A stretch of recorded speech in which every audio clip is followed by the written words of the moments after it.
Entendre des bonnes nouvelles dans ce mois de Nissan. Allez, Boker Tov à vous tous. Alors, nous sommes en plein cœur de nos halachot.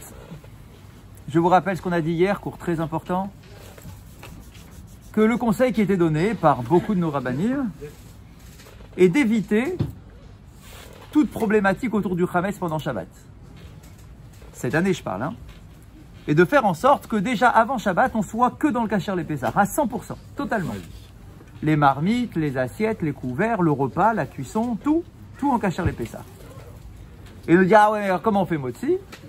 Alors on a dit, on a une solution. La première solution, on l'a donnée hier. Les frites. C'est quoi? La première solution, c'est bouillie. Bouillie. Ça veut quoi? Tu fais ton bouillon de Shabbat, même sans couscous. Tu fais ton bouillon de Shabbat. Une fois que ton bouillon est encore chaud, tu le retires du feu. Une fois que ton bouillon est encore chaud, tu mets ta matzah à l'intérieur. Alors tu calcules selon le nombre de personnes, hein, pour tous les membres de la famille. Tu mets ta matzah à l'intérieur pour tous les repas, pour les 3 repas carrément. Tu mets au fur et à mesure, hein, s'il faut, si on est nombreux. Tu mets tes matzahs à l'intérieur, tu les laisses 2-3 minutes, tu les ressors. Tu laisses refroidir d'abord parce que sinon elles seront complètement cassées. Tu laisses refroidir. Tu les sors, tu les mets de côté et tu fais ton motzi pendant Shabbat avec ça. Que ça soit le vendredi soir, le samedi matin et même le samedi à Seudah Shlishit, tu fais ton motzi avec ça. La matzah normale. Je ne vais pas parler de matzah Ashira, attention, on va en parler ce matin. Et surtout pas Shmura. La Shmura, vous la gardez pour le Seder. Surtout. D'accord, donc ça c'est une solution. Ça c'est une solution. Deuxième solution, on a dit l'inconvénient de cette solution-là, c'est que la matzah, une fois qu'elle passe au bouillon, là, elle tient pas du tout. Elle est complètement molle, ramollie, elle s'effondre, tu peux même pas la tenir entre les mains, elle se courbe de tous les sens. C'est compliqué à gérer. Deuxième solution, qui est beaucoup plus facile, c'est de la faire frire. Comment vous faites? Vous prenez une poêle avec de l'huile, vous mettez dans l'huile en question un petit quelque chose, de l'ail, un peu d'oignon, un peu de sel, un petit quelque chose pour qu'il y ait du goût, et vous faites revenir votre matzah à l'intérieur 2 minutes de chaque côté. Vous la sortez du feu, quand elle va refroidir, elle va redevenir dure. Ouais. Et là, c'est top. C'est vraiment le top. Parce que vous pouvez la prendre dans les mains pour faire motzi sans problème, sans aucun problème. Elle se tord pas, elle se casse pas. Elle est exactement comme si vous la sortiez du paquet, même encore un peu plus croustillante parce que vous l'avez passée à l'huile. Et donc du coup, vous avez ça. Vous calculez donc vendredi avant Shabbat le nombre de personnes que vous avez dans la famille pour qu'il y ait au moins chacun 60 grammes par repas. Donc il faut quand même calculer pour vendredi soir, samedi midi au moins. Même si vous voulez pas faire Seudah Shlishit avec le motzi, ok? D'accord? Et vous calculez ça, vous faites ça le vendredi sans stress, déjà depuis le matin, tac tac, vous les mettez de côté et vous les utilisez à table, carrément. Elle reste motzi, c'est pas du Hametz. Et donc du coup vous êtes à table et vous mangez votre truc tranquille, sans stress, tout en kasher les Pessah et vous êtes tranquille. Sans problème, pourquoi? Donc c'était tout le cours et l'essentiel du cours d'hier, c'était de trucs, c'est que grâce à ça, on est en un entre-deux. Elle n'a pas le goût. Parce que la matzah que l'on n'a pas le droit de consommer pour garder le shérianou, pour garder la mitzvah, etc., c'est une matzah qui est au four, donc c'est une matzah qui est au four, normal, et qui a un goût de matzah. Ouais. Là, ici, que ça soit par le bouillon, ou que ça soit par l'huile aromatisée, dans les deux cas, la matzah a modifié son goût. Elle modifie son goût, ce qui fait qu'elle reste quand même motzi, mais on ne peut plus l'utiliser pour faire le seder avec, parce qu'elle n'a pas le goût.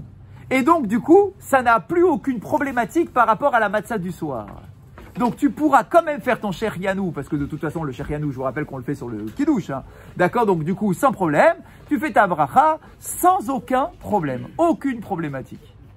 Et donc, cette solution-là, qui est à l'origine proposée par Rabbi Yosef, elle a été reprise par tous les rabbanim, etc., en disant, pourquoi chercher à se casser la tête, à garder du motzi, du pain, du chametz, à la maison, un vendredi, alors que je ne saurais plus quoi en faire pendant Shabbat, parce que ça devient mouktsé, les assiettes deviennent mouktsé, la marmite devient mouktsé, tout devient mouktsé. Je vais me retrouver avec une vaisselle que je peux pas laver, parce que c'est Shabbat, qui est Mhametz, et qui est en plein milieu de mon salon ou de ma cuisine, et que je vais garder comme ça, me trimballer pendant les fêtes. Donc du coup, en faisant ça, l'avantage, c'est que vous êtes déjà dans le Kasher les Pessar depuis avant Shabbat, d'accord, et vous vivez votre Shabbat normalement autour de la table, sans stress. Avec la matzah Ashira, si on Une seconde. On va faire maintenant. Maintenant, c'est matzah Ashira. Maintenant, c'est matzah Ashira. Tout d'abord, puisqu'on est dans un cours d'Alacha, un vrai cours, c'est pas juste question-réponse, je vous rappelle qu'est-ce que la matzah Ashira. Là, Alacha nous dit de manière très simple. La matzah Ashira, comme son nom l'indique, à la différence de la matzah normale, c'est que la matzah normale, on l'appelle lechem roni, c'est un pain de misère. Pourquoi est-ce qu'il est pain de misère? Parce qu'il n'y a rien dedans. Il y a de la farine et de l'eau. C'est de la misère, il n'y a rien, il n'y a même pas un petit truc qui a un goût. Il n'y a même pas de sel, je vous rappelle, dans la matzah, il n'y a pas de sel. Il n'y a rien, c'est de la farine et de l'eau. C'est dégueulasse, quoi, il n'y a rien. C'est pauvre. D'un autre côté, on a de la matzah ashira, la matzah riche. Qu'est-ce que la matzah riche? Eh bien, c'est qu'au lieu de mettre de la farine et de l'eau, on va rajouter du jus d'orange, on va rajouter du vin, des œufs, etc. On va la rendre plus consistante, quoi, riche. D'accord, elle est ashira. Tout l'enjeu halachique, et c'est très intéressant, là, on ne peut pas approfondir trop, mais juste que vous touchiez du doigt un peu les notions, dans la Gemara se pose une question terrible. On nous dit que lorsque tu pétris de la farine avec du jus d'orange, d'accord, ou avec du vin, mais parlons du jus d'orange parce que c'est ça le cas d'école, quand tu pétris de la farine avec du jus d'orange, attends une seconde, la halakha se pose la question, est-ce que cette farine peut devenir chametz? C'est incroyable. C'est-à-dire que quand c'est avec de l'eau, nous on sait, on connaît la règle, quand c'est mélangé avec de l'eau, tu laisses ta pâte au repos pendant 18 minutes, elle devient chametz, c'est mort. La question, c'est exactement la même, mais avec du jus d'orange, avec un jus de fruits. Est-ce qu'un jus de fruits peut transformer de la pâte en chametz? Alors vous allez me dire, bah, c'est quoi la question? Je le vois de mes yeux, hein, j'ai le truc, je pétris de la pâte, je vois bien que ça va gonfler, même avec du jus de fruits. Je vous rappelle qu'on parle ici de définition halachique. C'est pas d'une définition de pâtisserie, c'est une définition halachique. Donc c'est pas ce qui est interdit, c'est pas ce qui gonfle. Ce qui est interdit, c'est ce que les chachamim considèrent comme étant du chametz. C'est ça la définition. C'est pas une autre définition dans un autre domaine. C'est une définition halachique.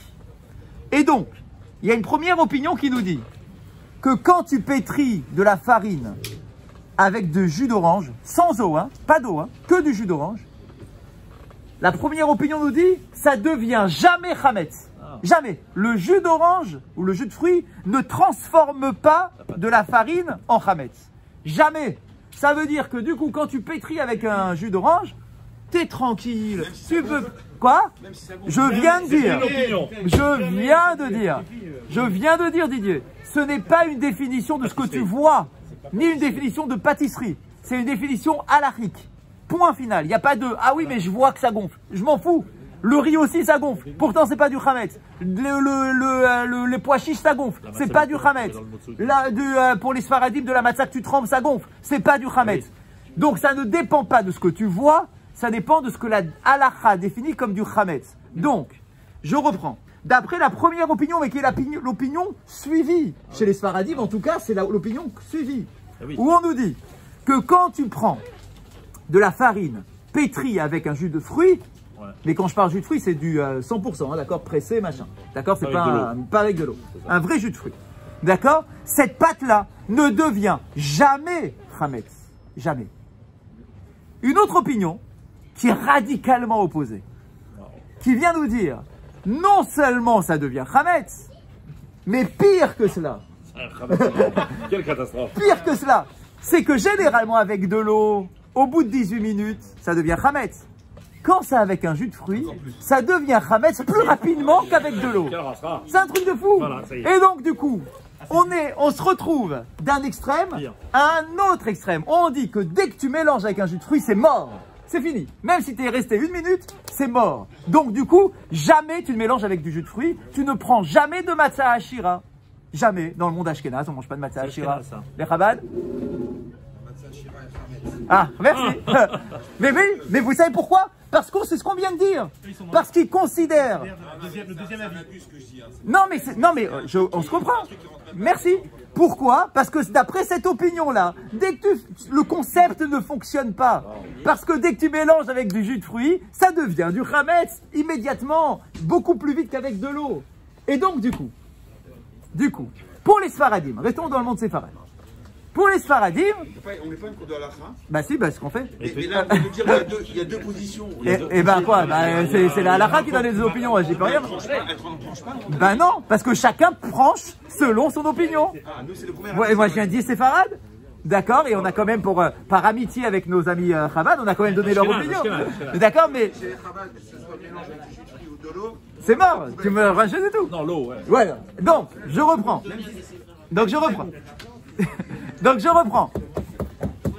Pour les Sfaradim. Donc pour les Sfaradim, on a le droit effectivement de consommer de la matzah Ashira. C'est ce qu'on fait nous tous, d'accord? Les matzahs aux œufs, la matzah au jus d'orange, la matzah au vin, c'est dégueulasse. D'accord. D'accord, mais on en mange. Elle est pas bonne. Mais le problème c'est quoi? Aux œufs, ça va. C'est que bien évidemment, toutes ces matzot Ashirot, elles sont mésonotes. Oui. Elles sont mésonotes, c'est un gâteau. Donc, C'est un gâteau le truc, ça a un goût. D'accord, ça a un goût sucré, machin. C'est du mésonote par définition.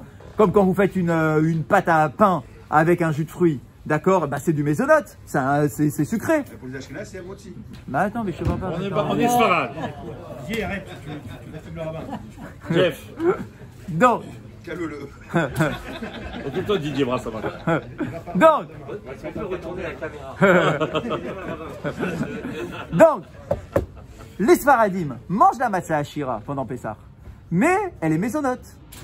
Elle est mésonote cette matzah Ashira. D'accord. Vous allez dire, bon, ok, elle est mésonote, et alors c'est quoi le problème? Parce que certains vont dire, et c'est ce que vous disiez Dan tout à l'heure, on n'a qu'à faire le motzi de Shabbat là, avec de la matzah Ashira. Le problème c'est que tu peux pas faire motzi. Elle n'est pas motzi, elle est mésonote. Comment tu veux faire avec de la matzah aux œufs? Comment tu veux faire motzi? Elle est mésonote. Attends une seconde. Quoi? On en parle beaucoup. Mais attends, elle est beaucoup. Elle est mésonote cette matzah Ashira. Intrinsèquement, elle est mésonote. Ah oui. Maintenant, le truc, c'est que, ah ouais, mais on connaît la solution. D'ailleurs, nous-mêmes, on avait fait un cours comme ça. Sur des fois, le mésonote qui se transforme en motzi. Ouais. Comment on fait pour transformer un mésonote en motzi? C'est possible. Quand le mésonote en question est passé au four, la matzah est passée au four, ouais, c'est marche. Ça va. Quand le mésonote en question, mais là, par contre, c'est plus compliqué, il faut en manger entre 210 et 240 grammes. 240 grammes. Pour qu'elle devienne motzi. Ça veut dire que tu es Kovea Seouda. Ça veut dire que tu fixes ton repas là-dessus. Un quart de boîte. Mais 240 grammes ou 210 grammes de matzah, c'est énorme. Veille de Pessah. C'est énorme. C'est Et énorme. vendredi soir et samedi. Les petits paquets là, de matzah aux œufs là qu'on trouve dans le commerce, c'est des paquets, je crois, de 500 grammes. Il faut manger la moitié de la boîte. C'est énorme. Il y a un temps. Oui. D'accord. Quand même le cours d'un repas conséquent. Honnêtement, c'est intenable. Parce que tu vas dire, ouais, non, mais je vais le faire. Premièrement, je suis pas sûr que tu le fasses vraiment. Mais est-ce que pour autant, ta femme, tes enfants, tes machins, est-ce qu'ils vont tous manger 240 grammes pour faire leur moti là-dessus? Honnêtement, j'attends de voir parce que c'est énorme comme quantité. Même si tu manges avec les salades et tout, c'est beaucoup. D'accord, quoi, tu vas manger que de la matzah toute la soirée. Donc, la solution de matzah Ashira en disant, ouais, ça va, je vais faire Shabbat avec de la matzah Ashira. C'est pas une solution qui est réalisable concrètement. Parce qu'il faut en manger une trop grande quantité et que si tu manges pas cette quantité-là, ta bracha de motzi est une bracha levatala. Ça devient n'importe quoi. Parce que non seulement ta bracha de motzi est des bracha levatala, ton birkat Amazon n'est pas justifié. Sur quoi tu fais un birkat Amazon si ton motzi n'est pas justifié? Enfin, ça devient n'importe quoi.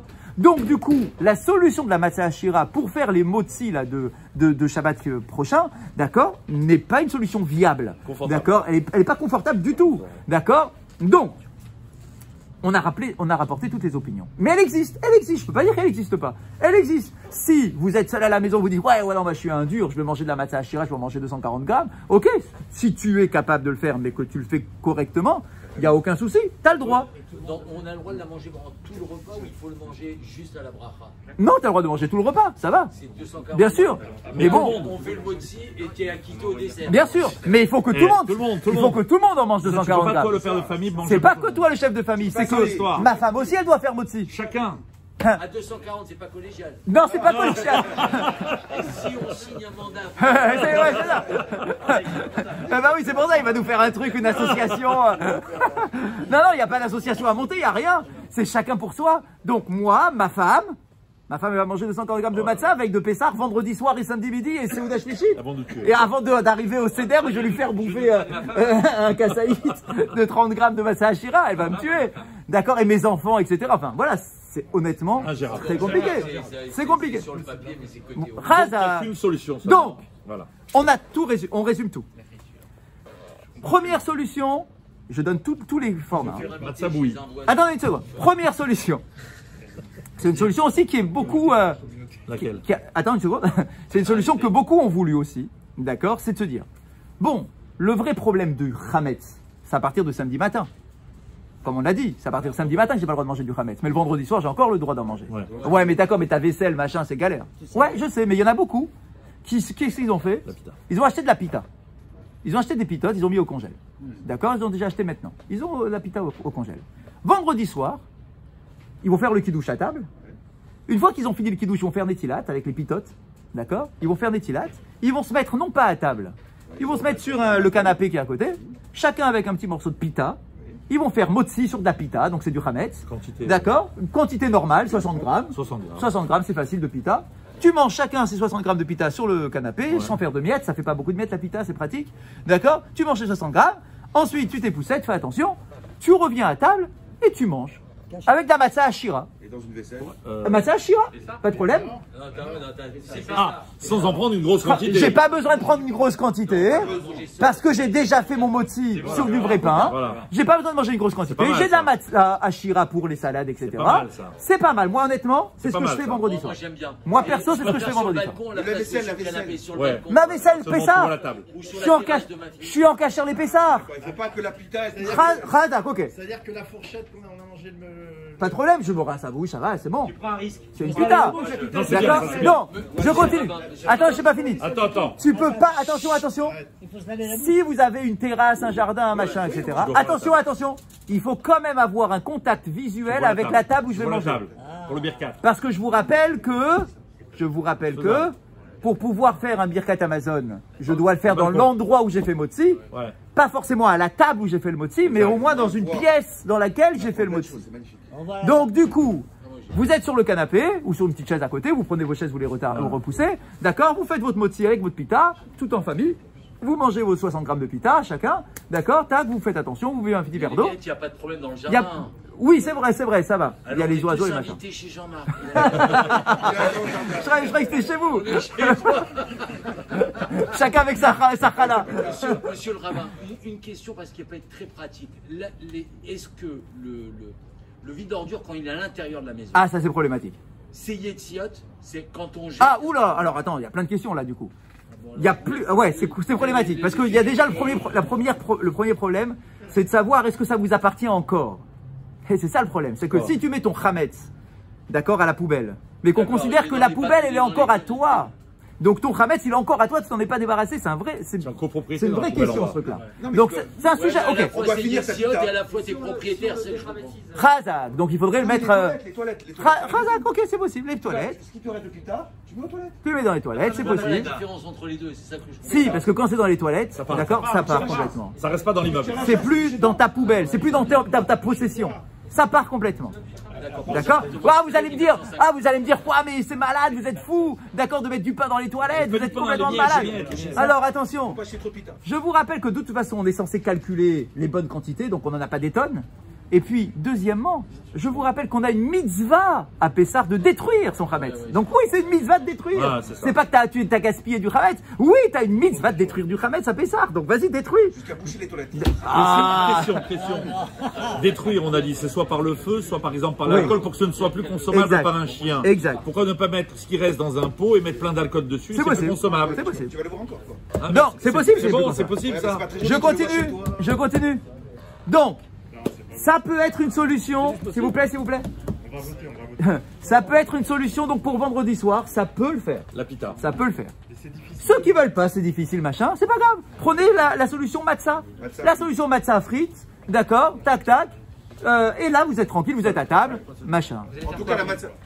Moi, nous, perso, vendredi soir, on fait avec la pita, Bravo. qu'on a déjà acheté, on fait dans le coin. Samedi matin, la matza frite. La matza frite obligatoire. Tranquille. Dans tous les cas, Donc, les vaisselles et les cachets. en tout cas, je suis en cachère les Pessards. Déjà, moi, je vais rentrer mardi en cachère les Pessards. Bah oui, avec les enfants, c'est ingérable. D'accord. Et après, vous êtes tranquille. Donc, soit donc vous faites du vrai motzi le vendredi soir avec du pain ou de la pita, ok, en faisant très attention avec les miettes de pain. Ou sinon, dès vendredi soir, vous faites la solution de la matzah qui a été passée à l'huile, d'accord, tac, c'est frit, c'est tranquille, et vous êtes à table, vous n'avez plus du tout de chametz à la maison, et vous pouvez manger tranquillement. Mais donc, je vous rappelle que la matzah ashira le vendredi soir, si vous avez déjà fait votre motzi avec du pain, avec de la pita, ou avec un peu de matzah frite, d'accord, ensuite, tu peux manger de la matzah ashira juste pour accompagner ton repas. Pour accompagner le repas, c'est sympathique quand même avec les salades d'avoir un petit truc solide, quoi. D'accord, pour manger convenablement. Samedi matin, les deux solutions possibles. La première pour ceux qui sont acharnés, qui disent ah non mais moi je veux manger du pain, je veux manger du chametz le samedi matin. Ok, c'est possible. Mais il faut que tu fasses une prière à 7h du mat. C'est ça l'histoire. Tu fais l'office à 7h, tu finis à 9h. Là, tu as encore le droit, parce que c'est pas encore le Zman interdit, tu as encore le droit de manger du chametz, d'accord, si tu veux, d'accord. Commence à confiner. 10h26. Et dans quelle vaisselle il va manger ce monsieur? Bah, c'est la même cas, tu manges ta pita, Comme vendredi soir. tu manges ta pita sur le côté, d'accord, donc tu manges, c'est razak, c'est juste pour faire motzi, tu manges un peu de pita, tac sur le côté, une fois que tu as fini, tu manges ton repas. Mais maintenant, pourquoi se faire du mal? Pourquoi se lever un samedi matin à 6h du matin dans le stress et vas-y vite et fais vite et vas-y tu vas encore manger du pain samedi matin et truc pourquoi qu'est-ce qu'il y a? Impossible. D'accord, fais-toi, il y a des solutions qui sont données par les rabbinim, en tout cas pour les sfaradim sans problème. Tu as des solutions, pourquoi tu veux absolument te faire un truc à la malade, d'accord, de te lever à pas d'heure, etc. Ça va, c'est Shabbat. T'es tranquille, tu vas à la choule, d'accord, t'as une fila normale, tu rentres à midi comme d'habitude, tu fais avec tes matzot que t'as préparé la veille pour faire frire tes matzot, et tu fais tranquillement, tes trucs. Et donc voilà, donc, ce que l'on peut avoir comme solution, que chacun choisisse la sienne, il n'y a aucun problème, d'accord, si vous voulez un office à 7h, il y en aura forcément, d'accord, donc allez à un office à 7h si ça vous fait plaisir, faites-vous un truc, d'accord, il n'y a pas de souci, mais au moins que vous compreniez les différentes solutions qui existent et qu'elles sont toutes valables concrètement. D'accord? Donc ne commencez pas à dire ah non mais moi je pense que c'est mieux de faire. Ok, tout est valable anarchiquement, donc choisis celle qui te correspond pour être soit pas dans le stress, soit dans le stress si tu es dans le stress. D'accord? Fais ce que tu veux. Mais en tout cas, elles sont toutes validées anarchiquement pour que chacun puisse faire selon sa famille, selon son environnement, etc.